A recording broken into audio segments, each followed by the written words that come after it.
মাননীয় স্পিকার, আপনাকে ধন্যবাদ। মাননীয় স্পিকার, এই ব্যাপারে সরকার ওয়াকিবহাল আছে এবং আজকে যে ঘটনা হয়েছে সেটাও আজকে ৭৮ জন ওখানকার মিয়ানমারের বর্ডার পুলিশ যে তারা চলে এসছে বাংলাদেশে, সেটা এবং তাদের মধ্যে কিছু কিছু আহত আছে।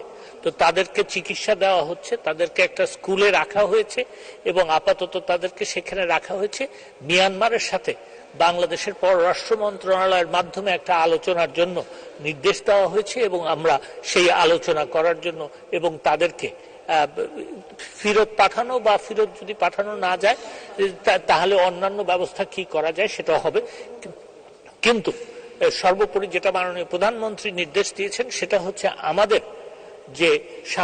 আমাদের যে সশস্ত্র বাহিনী বা প্যারামিলিটারি বাহিনী যেটা আছে, বর্ডার ফোর্স, তাদেরকে ধৈর্য ধারণ করতে নির্দেশ দেওয়া হয়েছে এবং বর্ডারের স্কুল টুল বন্ধ করার ব্যবস্থা করা হয়েছে।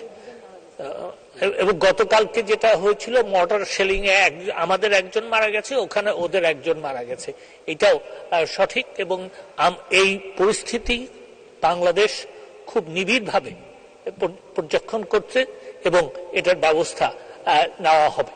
ধন্যবাদ মাননীয় স্পিকার।